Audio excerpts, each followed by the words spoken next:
Malawak na newsroom sa buong Pilipinas. Ito ang Radyo Pilipinas News Update.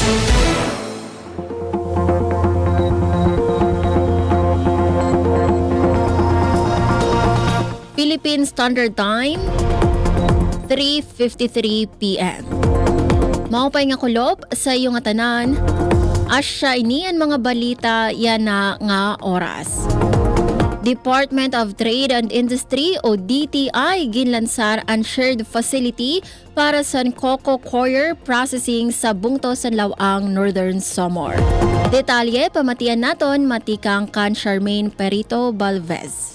Radyo Pilipinas Report.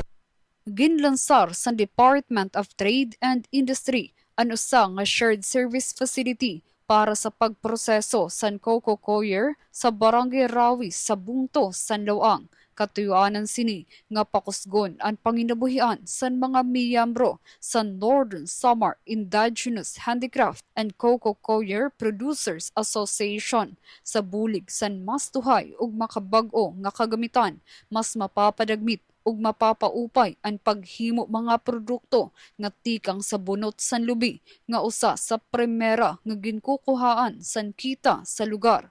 Dako ang ginlalauman nga benepisyo sini sa komunidad tungod diri la magtataas ang kalidad san produkto kundi matatagan liwat san mas damo nga oportunidad ang mga lokal nga mga nagtatrabaho nga maisulod ang irang mga produkto sa mas dagko nga mga merkado. Pinaagi san proyekto, mas natatagan tutok ang gugtiay nga mga negosyante ug napaparig-on ang panginabuhian sa komunidad.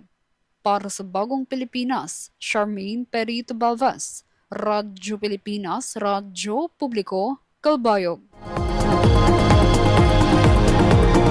Para sa aton katapusan nga balita, Pipirang asosasyon sa San Isidro Northern Samar tatagan bulig pinaagi San Blas program.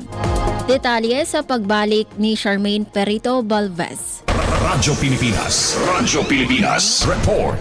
Pipirang ng mga asosasyon sa San Isidro, Northern Samar ang nakatalaan makakarawat bulig ilarom sa Barangay Livelihood Empowerment and Sustainability Program.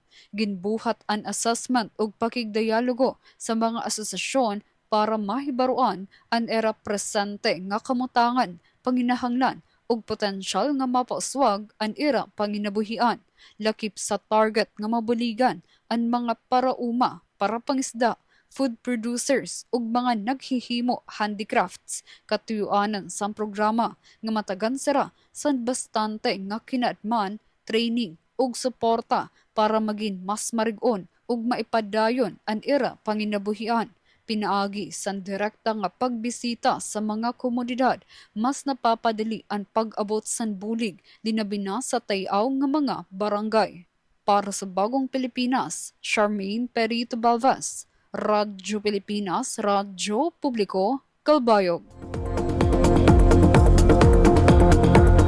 Asya doon kabugusan sa mga balita yan na nga oras. Padayon kamo pamati sa DYOG Radyo Pilipinas, Radyo Publiko Kalbayog para sa mga news updates. Ini si Suzette Pratancio para sa Radyo Pilipinas, Radyo Publiko.